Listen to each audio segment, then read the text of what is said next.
Let's do introductions first. Why don't we start with you, Larry, and just go down real quick. I'm Larry Bolick. I'm the CIO for Liquid. And you all know me. I'm Thornton May, Future. I'm Ben. I'm a recent graduate of Emerson College, and I currently work for Ubiquity as Lori. I don't know where she went, her best friend. I'm Madge Meyer. I introduced myself from State Street. I'm Kate Dramstad. I'm a senior here at Olin studying computing. I'm Tim Ryan. I will be a junior at Olin when I return, but I'm actually taking off this semester to work on technology projects. Oh, I'm Matt Huang. I'm also a senior here at Olin College, and I am a computing major. Okay, welcome everybody, and my name is Rob Ramrath. I'm the CIO of Bose Corporation. So I'm going to ask questions, and I'll point. I'll look for different people's response. And what I don't want to have happen, which I find stunningly boring, is when one question sort of just rides down the whole panel. We'll be out of gas long before it gets done. So I'll ask different questions, and also I'll solicit questions from the audience here as we go through this, not just at the end. So I believe we're talking about mobility, and we're talking about mobility as it relates to new generations of people and workforces, and then we've got, I can't say older generations on the audience, I can say a different generation on the audience, which hopefully we'll get some contrast in. So I'm going to bounce around all kinds of different topics here. First thing I want to talk about is something Thornton just alluded to. He talked about throwing a PC out the window. So what is going to be the role of the PC in this time of new mobile devices and the capabilities that they bring? So I'll start with you, Kate. Yeah, that's an interesting question. I mean, when I think about how I use my PC, I have an iPhone, and I can do almost anything I want to do on my computer, on my phone. The few notable exceptions would be the high-tech stuff that I have to do for school. So when I'm programming, I can't really do that on my phone. You know, if I needed to do like software, run SolidWorks, you know, CAD something up, I can't really do that on my phone. But otherwise, I don't think I need it. I don't think I need it. And I think as phones continue to become more powerful, I'll need it even less. It's my music player, it's my messaging system. It's pretty much everything I need. But yeah. Well, let's go a little farther. Matt, when's the PC dead? So in other words, when are you not going to see PCs in their current incarnation? You know, already you're seeing hard drives start to go away, but you know, as you see it there, a big screen, a keyboard, network, VGA output, all that stuff. When's that business going to essentially die off? Well, see, I agree with Kate, and you know, I have an iPhone too, and I can pretty much do essentially 90% of the things I need my computer for on my phone. But I still appreciate, you know, having a bigger monitor and having, you know, just the easier way to input information. And so, whereas I think the iPhone is really useful for viewing content and, you know, perhaps modifying some content on a basic level, you still need kind of a bigger device to be able to actually be more productive and, you know, get some work done. And so, you know, to ask me when do you think the PC is going to die, I think that's a hard question. I think, you know, now that the tablet is emerging as a big form factor and people can, you know, do a lot of work on their tablets, perhaps we're going to begin to see more of that. And so whether the PC kind of just evolves into the tablet or if the tablet just, you know, kind of becomes its own thing, but that lives, you know, it lives together with the PC, I really think it's hard to say. Okay, and you said the tablet lives together with the PC. So Motorola has a new set of devices out where they've got this thing that folds up together. It's got a keyboard, and you plug in your tablet, you plug in your Motorola smartphone, and it all turns into this thing that ostensibly replaces a PC. Matt, you were nodding your head. I'm testing. Are you looking at that? So what do you think about it? Does it have any applicability at State Street? Do you think it could displace PCs? Right now I'm testing just to get all the functionality. What happened is it's an interesting thing. My husband started with IBM PC one long time ago, right? And he has been kind of stuck in the PC. I want my own PC. I want to load stuff on my PC. And he didn't want to use the iPad, iPhone, any of these devices. So I brought one of these Motorola new thing back home, and I told him, I said, you set it up for me, because I'm not going to take to office the damn setup. So see what you can do. He fell in love with it. He didn't eat, didn't sleep. Literally like 24 hours he was playing with this thing. He said, "Oh, it's amazing how many things you can get," and he was so excited. This is why, even for somebody have been with the business for so long and you think he's stuck in the old world, and the minute he got that little device with all the functionality, all that stuff, he got so excited. And now, day and night, he's playing with this thing because all the information, you can literally get anything you want. You're a tablet widow. Larry? Thank you, Rob. There's a Coolpix, a Nikon Coolpix camera now, about a year old now, but it has a built-in projector. So if you think about the need for a display, and the Nikon already has a built-in projector, what happens to the smartphone a year from now? Built-in projector. So that's number one. Number two, there's what I think is a really creative Corning Glassworks video out on YouTube. If you haven't seen that, please look it up. It's something titled like Glass for Blind, that sort of thing. And it has the answer to keyboards and a whole variety of other things that are not here today, but not too far down the road. So I think the PC as we know it is pretty well built. Okay. Let's talk a little bit about the workplace of the future. Ben, when did you graduate from college? 3 weeks ago. 3 weeks, okay, that's pretty new. No, it doesn't really Pretty new. count. So I'm not going to ask you to pin down Mobiquity. You're working for Mobiquity now? Yes. Okay. What did you picture? What was your ideal work environment as you left college? And how does mobility technology either implicate that or vice versa? I think it was infected very much by the programmer's notion of an office place, where I can go to a coffee shop and just enjoy my environment for whatever my disciplined work time would be, and then go and do my own thing, as opposed to I guess what my brother experiences, where he gets up every day and he goes into an office and he stays there until a certain time and he's clocked based off of the hours there. And it's instead of being more focused on your hours. But to tell you the truth, I'm not quite sure I agree with how I felt when I was in high school and what I would appreciate from the workspace. I think that there's something romancing about architecture, and that where you go to do certain things very much influences how you do those certain things. So I don't think the old world was wrong, and I'm using the old world in terms of the 9-to-5 office space was so wrong in saying that you should come to work, you should collaborate with your workmates, you should be here a certain amount of time, and then go home. Because what I'm finding is work can chase you home if work doesn't have a place to stay. So I feel like... Chase you home no matter what. Yes, but, Stay! Bad work! Stay! Exactly. My brother has the benefit of saying, oh no, I'm home, I'm with my child, my 2-year-old child, my phone's on the desk, that's it. But I don't think that any of us recent college grads are going to have that experience, and I don't think it's effective, and I'm not sure it's the best thing either. No. Tim, how about you? Yeah, I like the notion. I remember like the production of Smiley Smile by the Beach Boys was like, Brian Wilson went into each of the individual studios and went to a bunch of different studios in order to get the different acoustics and different sounds of those production in order to make like the best record sounding possible.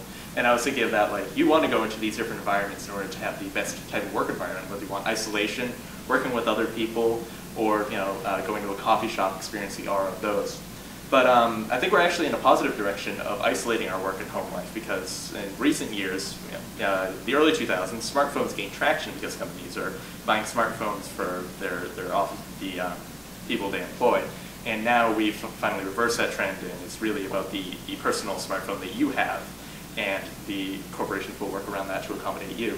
So if we actually create this dividing line between you have the modes where you are going to work, you're going on your laptop, you're producing content, your smartphone is enabled, hooked up to these networks, you're hooked up to these remote networks in order to get operations done.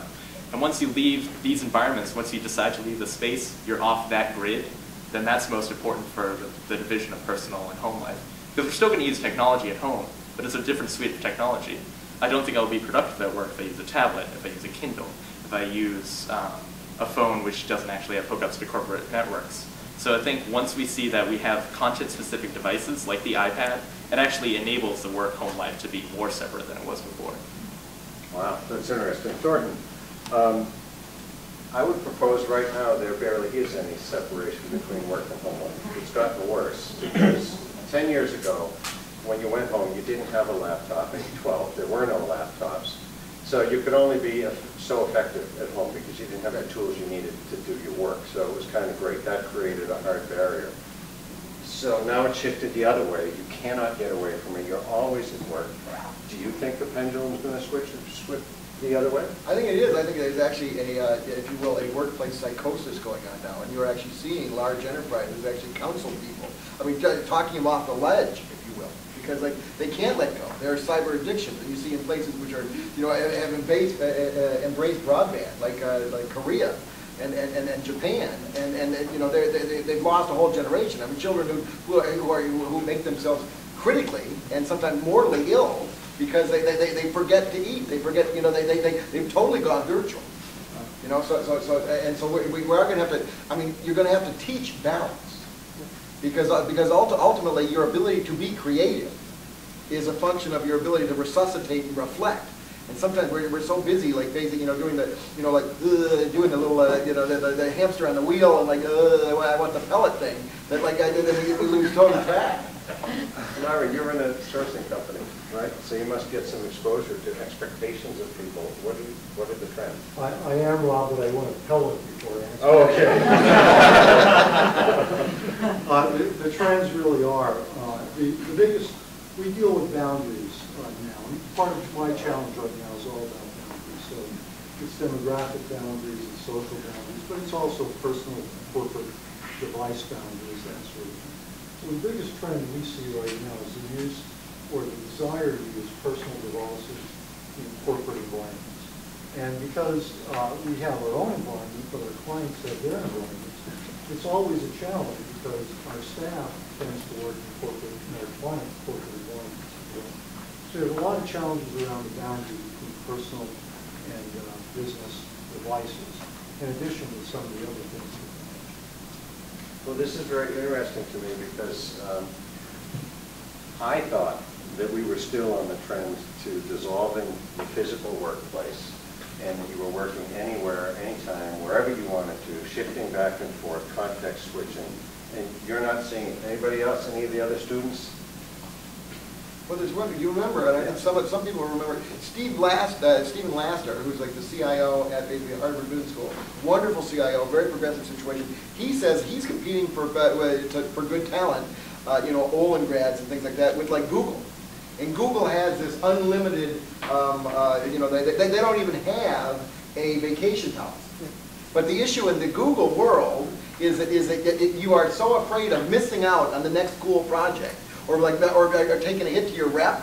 None of those people take vacations, right? You know, so like, you know, clever of them. You know, hey, take all the vacation you want, loser. You know, I mean, so they sort of shame them into being, you know, basically a workaholic. So.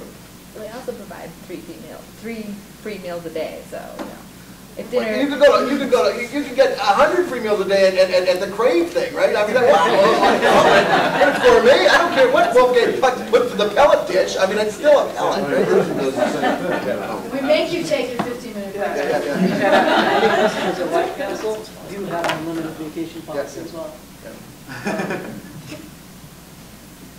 Okay. Microsoft and Google. I'd be fascinated to see who wins and who loses and what is the, you're laughing, you must have been talking about it. What is the definition of loss? Is Microsoft going to be with us in 10 years? Madge? I think they're not forward-thinking enough. They're stuck on this trend, you know, they had a spurt of growth, the right Gates time, and then they plateau. They're going to, if they don't reinvent themselves, they're going to go down. That is the danger of Microsoft. Number one, they charge too much, and you know all these. They had a capture audience for a period of time, like corporation, we all use Microsoft, but we're looking at open source and other ways of doing. So they have to do an IBM. Completely reinvent. Totally. Yeah. IBM look good to the came and reinvent totally. Right. If he didn't do that, then IBM would have gone down.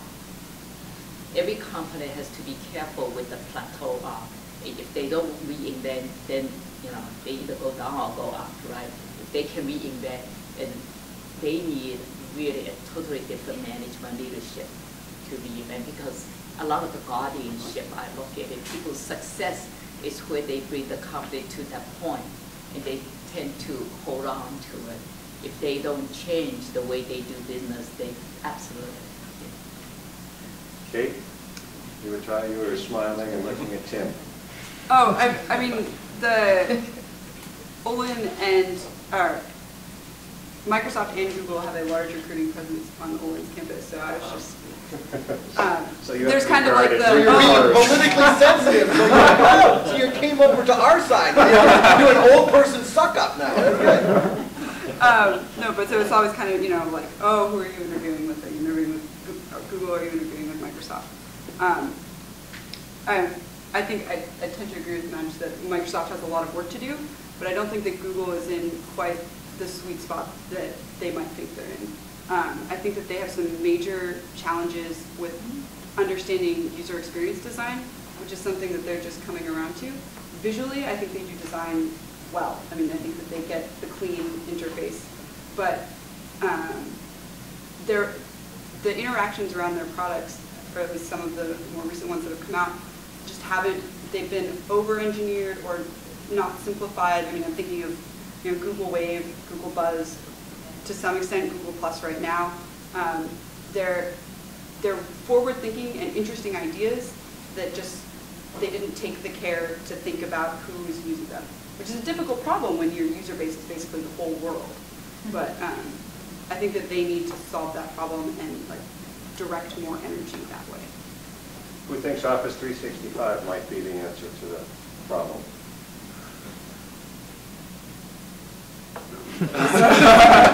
If I may say something about the last point, I did work for Microsoft this summer in an internship, so I can't really say anything about that. But in my opinion is that Microsoft will coexist with Google, will coexist with Apple, will coexist with probably Android as its own system, will coexist with, if HTC buys WebOS, as I personally would like them to.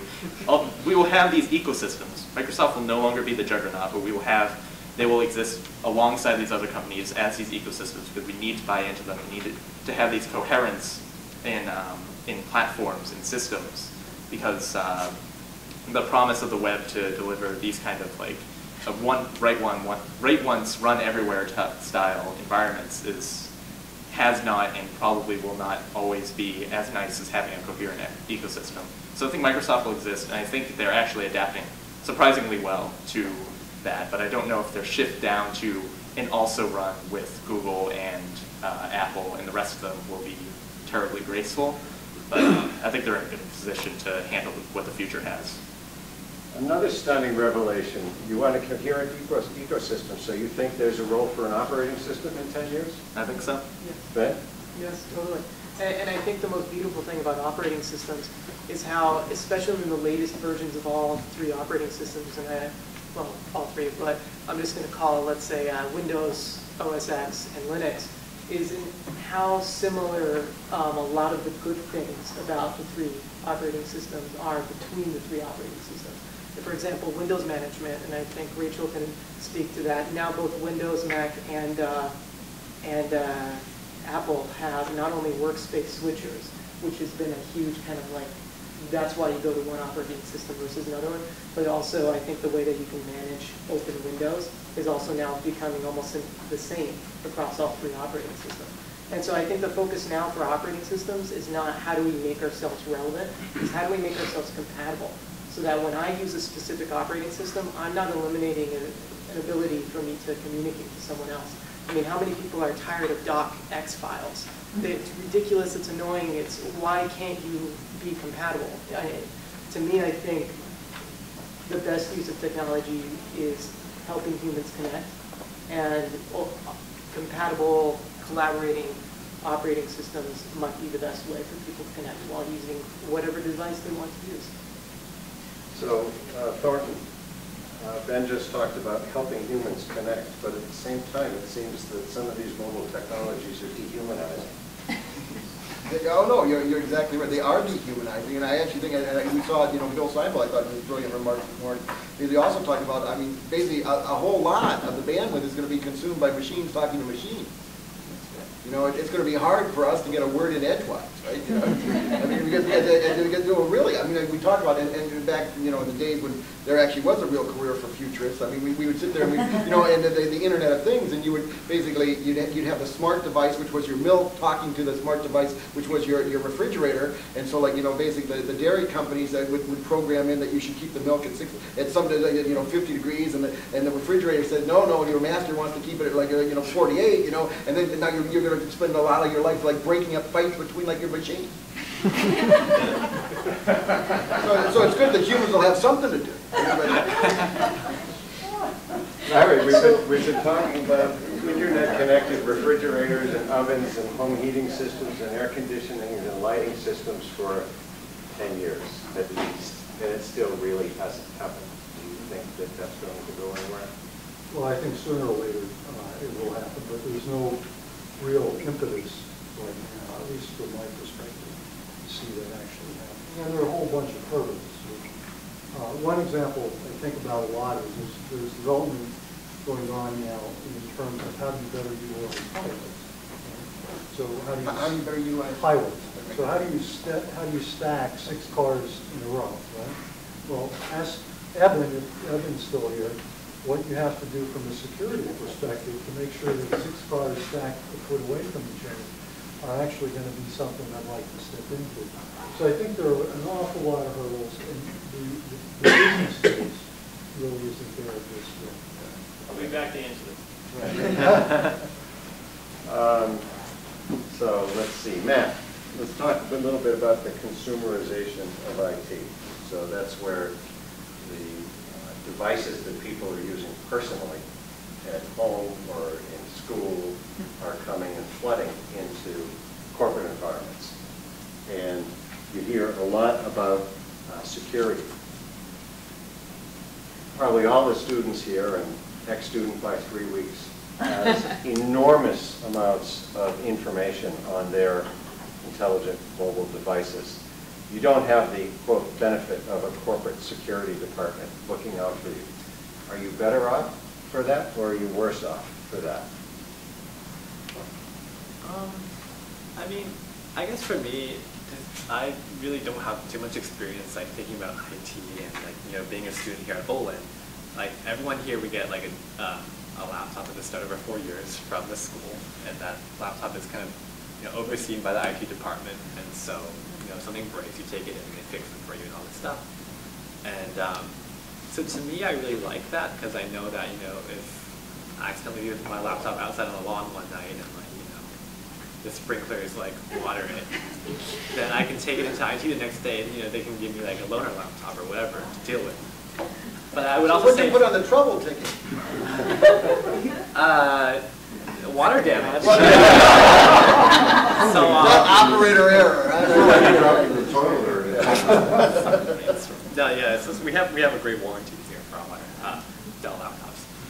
But I would say the downside to that is you can't, when the latest and greatest new piece of equipment comes out, you really want that, right? You can't just jump onto it and have it because you have to wait for your IT department to kind of approve it and all that stuff. And so I would say in a way it kind of cuts down on innovation and the amount of, perhaps increased productivity or collaboration that these new devices can bring you.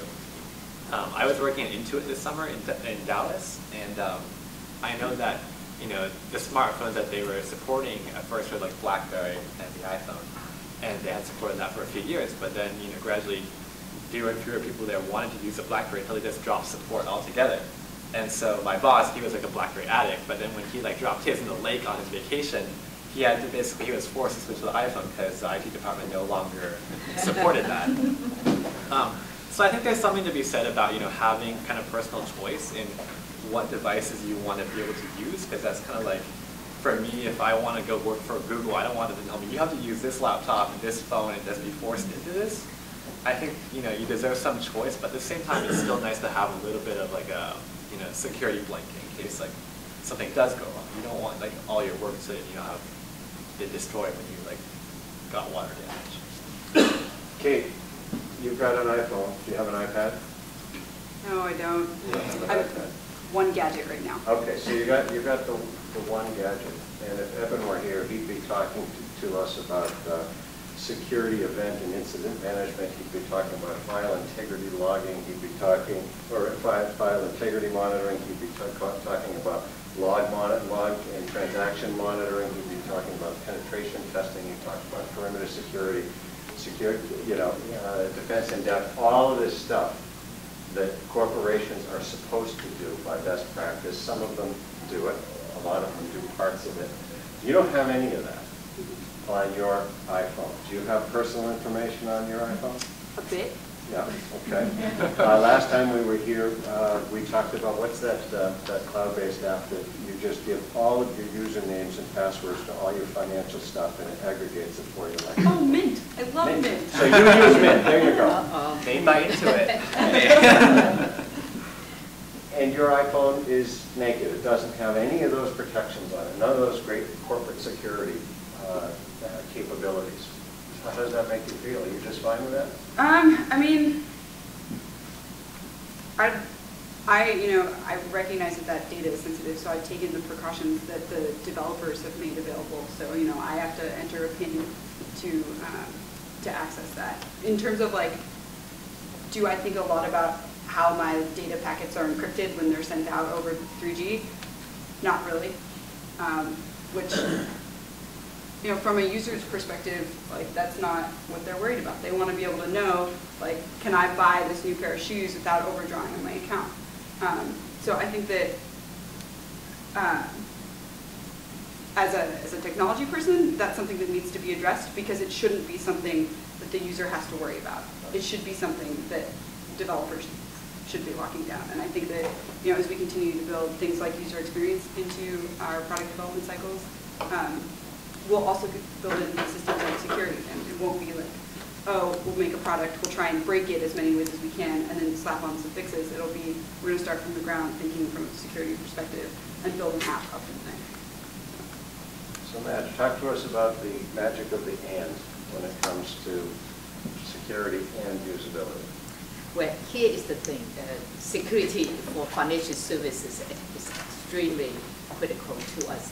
However, how do we balance the usability and the mobility and all the users want versus how we are in compliance? We get audited all the time by corporate audit, then the banking audit, then the government Federal Reserve audit, and just all the time. In our infrastructure area, I used to get about 30 audits a year. Literally every week you have somebody audit you, So security is extremely important. However, the way State Street look at it is very proactive to protect rather than don't do it, right? When a long time ago they always say, we bank, we cannot do it. And I said, the wave is coming. We better get ahead of the wave and ride on it. So we're very proactive, look at preventive rather than reactive security. I know that Evan talked about how it's cheaper if you're proactive rather than reactive and all those things, because we have to pass all these audit requirements by everybody else, So in State Street, the way we look at it is because our a lot of websites, we don't allow people to go Facebook, Twitter, or that we block all those sites. And so how do you combine the personal and the business? If you own your own iPad, iPod, something, we will put our company email there with the virtual desktop. So you really don't have any critical data on your device at all, in case something happens, right? And but we totally protect whatever the information that we have to make it easy for you, just because you can't have one device if you use the company BlackBerry. If you don't want your personal device, we have the BlackBerry. and but you cannot access any of those sites. You know, I have so many people send me information on. I cannot open any of those sites they send me. I got to forward to my own email system, then look at these sites from home because the company doesn't allow you to do that. You know, so how do you combine that? We have this strategy, which is really, I thought one of the best you can do is people can have their own device. You can tell the company, you can access the company's email and on the or do any work, but we have no information on your device at all, which is just the best balance. Larry? Thank you, Rob. I just wanted to ask the students especially, if you're using a password on your smartphone to access the phone, if you're using remote Wi-Fi. Yes. Anyone doing that? Yes. Yeah. Oh, okay, well, that's cool. Like if you get the iPhone, you can sign up like basically when you purchase it to set it up so when you do lose your phone, you can like basically access it through your computer and remote wipe it. And like I know all my friends who use iPhones, they all have the little password at the beginning to turn on the phone to access your information. Because we all hear stories of people's iPhones just getting stolen. No one wants their information just to be out there so openly. There is hope, Rob. That's right, absolutely. So, go ahead, Kate. I think that people don't want to be like, they don't want to not use security features. I think you have to build security features that fit in really, so it's not a burden or a hassle to do it. Like signing up for MobileMe or whatever it's called, or wipes everything as part of the like booting up your iPhone is a perfect example of how you incorporate those security features so it's not a, oh, this is a hassle, I have to run a scan of something, like you have to find all this extra information. And to build off of that, I think security is also awareness. Very often, it's not that something is secure or isn't secure, it's that people aren't aware of the security issues around it. For example, in Boston, I found out that the number one way, we could take a survey, what's the number one way to break into a house in Boston? If you talk to a cop, what do they say is the number one way to break into a house? Is it the window? Do they pick your lock? Do they use some fancy trick? Any ideas? Just talk. The back doors they do. They kick the door in. Yeah. Because it doesn't matter how many bolts you put on a door in Boston that hasn't had its frame replaced in the past 10 years. If the frame isn't good, no bolt's going to protect you, no lock's going to protect you. And very often, my cop buddy says he's found multiple locks impaled on the wall on the other side of the door, and someone decided to kick. And so really, is it security issue the door, or is it security issue the fact that criminals know you can kick open the door, and everybody else is like, oh, I got to put more locks on my door. Speaking of gerbils, they're just buy locks, put locks on the door. So I feel there's a greater danger there. And as us students, you can grow up in this world where everybody's telling us you're not secure with your devices, you're not secure, you're the Facebook generation. I think we might be in a better position where we're actually saying, no, in fact, all of my friends use remote Wi-Fi and things. My password is 24 characters long, et cetera, et cetera, et cetera. So I think the world might be in a better place in terms of security, mostly because of awareness, because people are becoming more aware of real security issues. So for the college students, Madge was just talking about blocking sites, and you probably block a lot of the social networking sites. You block sites like Yammer. Tons of sites. Okay. Nothing. You can name all the sites now, then you can access Okay. all. So for the college students or freshly graduated, how, not to put Madge or State Street on the spot, how would you look at companies that pervasively block social networking sites? I'll take that. I think it's like a kind of like fighting a losing battle here. Like you can block as many sites as you want, but every day there's new ones coming out, and people are always going to find a way to communicate however they want through the internet. Like you just can't block it. I remember in high school we used WebSense, and they tried to block Facebook and MySpace and all these things, and people just ended up using proxies or some other way to get to what they wanted. And especially now that people are using their personal devices at work, you can't really block like Verizon's network in your office building or things like crazy like that. And so I think a better strategy would be to just kind of implement almost an acceptable use policy. Because I think this is also new to all of us, that no one really knows exactly the appropriate way to use Facebook at work. Like, I know that I want to check my Facebook throughout the day, but I don't know if I should check that while, you know, I'm waiting for my meeting to start, or if I'm on my lunch break, things like that. And so I think companies could suggest to their employees, you know, when they start, you know, these are the ways that we use Facebook at work and can stay productive, then that would have a huge kind of benefit towards both the company and as well as its employees. And, to build off that a little bit, I think that there's something, my internship, not this summer, but the summer before, had, you know, the big red hand page that shows up. And I think that there's something psychologically about that that just feels very like Big Brother is watching, like I'm doing something wrong. And you know, sometimes you get to those blocked sites just looking for, you know, information about some bug you're working on. And there's something about that. They don't trust me to be responsible in the workplace that I know that I personally respond to really negatively. So I like the idea of the acceptable use policy and be open to the fact that it's going to happen and try and use social pressures to enforce use rules rather than the tech solution. Okay, I just want what about a known malware site? Do you appreciate that if the company blocks a site that's known to have malware, but you may not know that? Yeah. Are you happy to have that? I mean, Chrome will do that in my browser, and it pops up the big red page. It's like, something's wrong with the security certificate. And I'm like, thanks, Chrome. I appreciate that. Headed back. But security certificates won't necessarily tell you that the site Right. has malware. You buy subscriptions that tell you the high. Yeah. Do you appreciate that if you're told you're about to go to a place where you're going to get sick? Yeah, I mean, I think that most people, at least most people, don't go looking for malware, and I don't think that they know like when they find it. So that seems like a helpful text. So there's some middle ground. Yeah. Like the malware would not be an intended. Yeah. I want to clarify something. We have thousands of policy. We do have policy for access sites need to access. You have to understand how critical our business is. We have a fiduciary responsibility for a lot of corporations, client data, and all that stuff. There's no way you heard a lot of the credit card got stolen. You know, tons of companies have those issues. For State Street, we cannot afford to have one issue. That's going to ruin our reputation.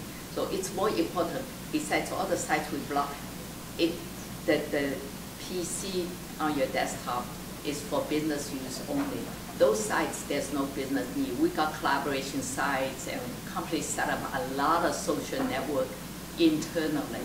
And so if you want to communicate to anybody, State Street or client, we have our own network. You don't need to go to Facebook or those to do business. The key thing is people really, during the work time, you focus on your job, the business. So we block those sites. We sidetrack people now. Surprisingly, before we block all the sites, we had incidents. People are not mature enough to know they're not supposed to go to those sites. This is how the company decided to just help people prevent somebody get fired because they accidentally go to these sites they should. Yeah, absolutely. A firm like State Street could have economic impact to the company if everybody went on and their account balance was zero. That would be bad. So they're definitely a different type of situation from a run-of-the-mill manufacturer or something like that, no question. I got one final question before we open it to just a couple of questions, and I gotta give credit for this question to Thornton.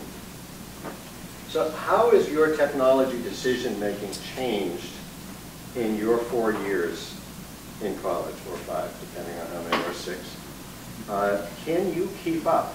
So for the college students, how do you keep up? I remember last time we were here, the college students were talking about their brothers and their sisters who were juniors and sophomores in high school, and they couldn't keep up. They didn't know what they were doing anymore. So just like some of the people in the audience didn't understand what you were all doing, you didn't understand what your brothers and sisters were doing. So how do you keep up? I have a tendency to not try to keep up because I have a harder time maintaining discipline, which is, I think, is really the best empower for technology than I do actually, I guess I would say, keeping up with new technology. It took me a long while for me to actually start with Twitter, as it did for Facebook and everything. But I guess I'm kind of Amish in that, where I like to look at a piece of technology and say, wait, where does this fit in my life, and why does it fit there? And so I'll pass it on to someone else who can probably do more interesting.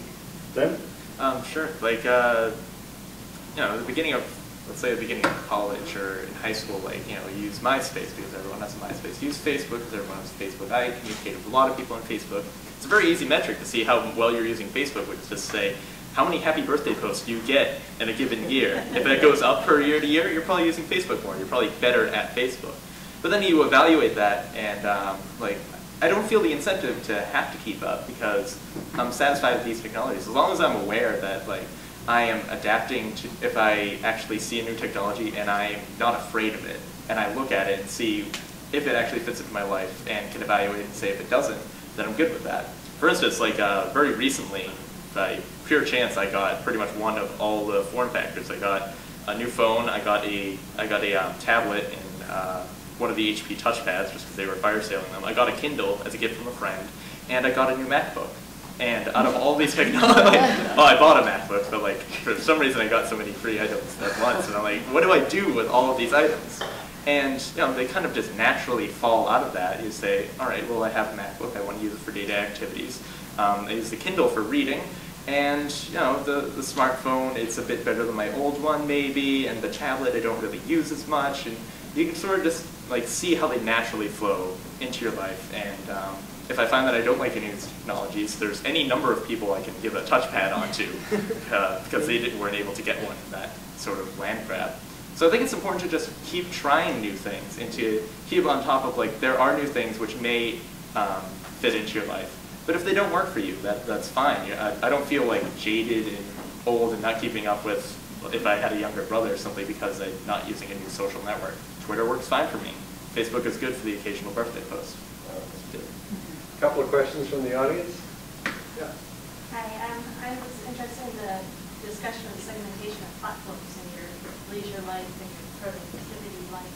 As a person sort of in charge of a lot of research here at Olin, do you care about platforms for how you do your research? We've been looking at investing lots of money in creating mobile for the library. Should you be in that because you use PCs and the machine you get it all in and not worry about your phone or your iPad or your other device for doing research and looking at databases?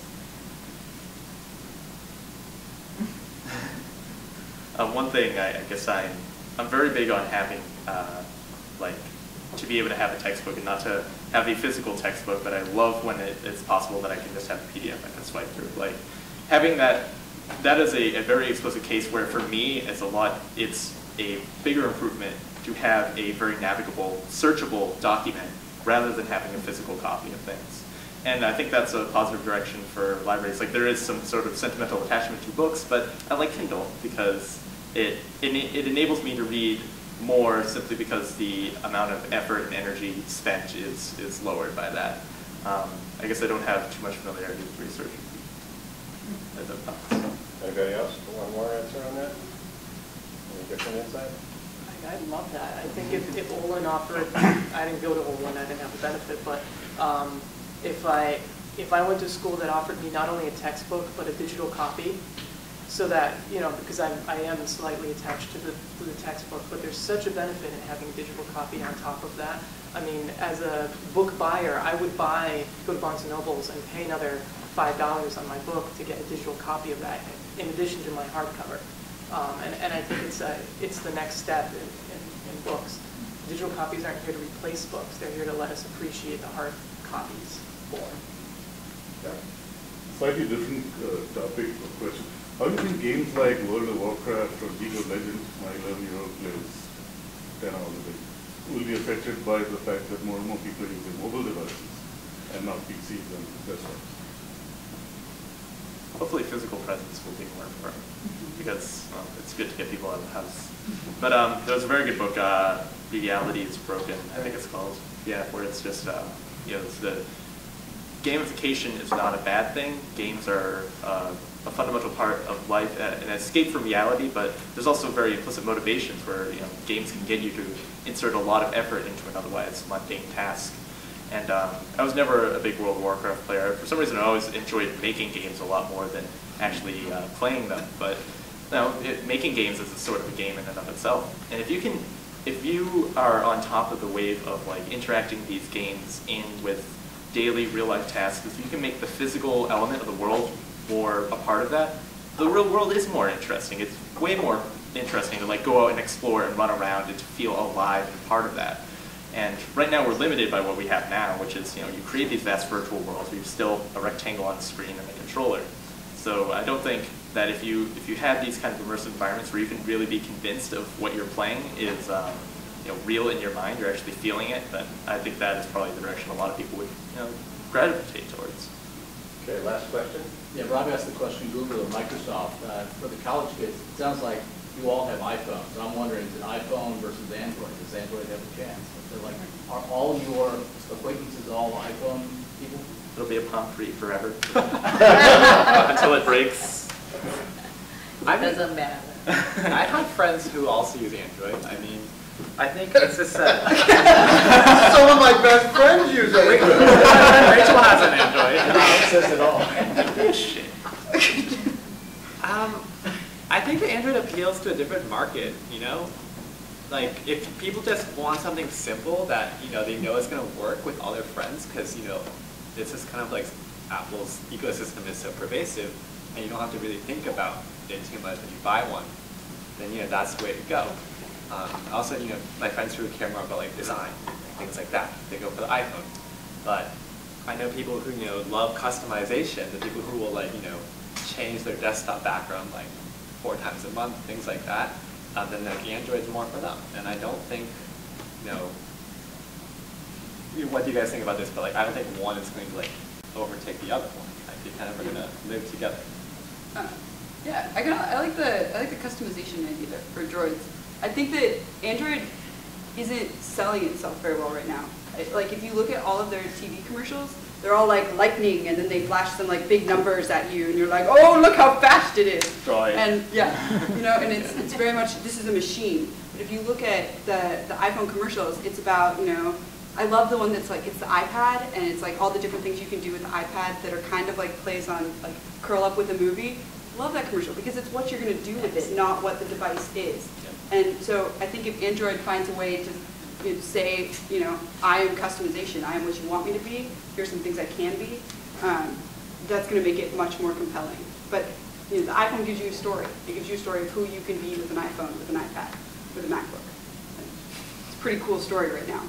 And if Android offered that, then it'd be a They good totally sell. can, because Google's like ecosystem is so much bigger than Apple's. Like, you can do basically anything using a Google product nowadays.